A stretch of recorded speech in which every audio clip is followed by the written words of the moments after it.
কি সুন্দর পাখি ডাকছে এই ফুলের বাগানে। এই পাখির ডাক এই পরিবেশকে অনেকটাই মনোরম করে তুলছে। এই যে সামনে সুন্দর একটি গোলাপ ফুলের বাগান দেখছেন, এটি হচ্ছে যশোরের গদখালি এলাকাতে।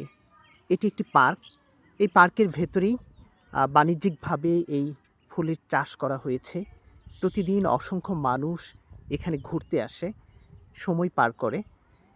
আসলে এই গদখালি এলাকাটি হচ্ছে বলা হয় বাংলাদেশের ফুলের রাজ্য।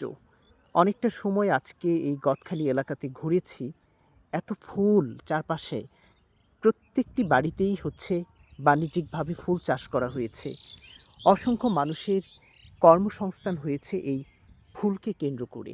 আসলে ফুলও যে চাষ করা যায়, ফুল যে একটা আ বড় একটা ব্যবসার অংশ, সেটি এই যশোরের গদখালিতে না আসলে বুঝতেই পারতাম না।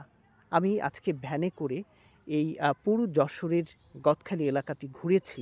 আমার কাছে এত ভালো লেগেছে এই গ্রামটি। একদম ছায়া সুনিবিড় একটি প্রত্যন্ত গ্রামই বলা যায়। সেখানে এত সুন্দর করে সাজানো হয়েছে ফুলের গাছগুলোকে। প্রত্যেকটি বাড়িতে, ইভেন আমি যেই পার্কটিতে ঘুরছি, বেশ কয়েকটি এরকম পার্ক আছে এই গদখালিতে, যেখানে এই ফুলগুলো চাষ করা হয়েছে। প্রতিদিন অসংখ্য মানুষ এই ফুলের বাগানে এখানটায় ঘুরতে আসে। খুব যে বেশি টাকা লাগে এখানে প্রবেশ করতে তা না।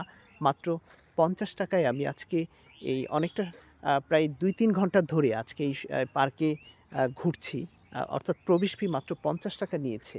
দেখুন, আম অনেক বড় একটা পার্ক এটি। এরকম বেশ কয়েকটি আ আ ফুলের পার্ক আছে, যেটি বাংলাদেশে একমাত্র এই যশোর এলাকাটিই হচ্ছে ব্যতিক্রম, যেখানে ফুলেরও পার্ক আছে। এটি এরকম আমার মনে হয় অন্য কোথাও আছে কিনা। থাকলে হয়তো ১টি-২টি। কিন্তু এখানে বেশ কয়েকটি ফুলের পার্ক আমি দেখেছি। ভালো লেগেছে।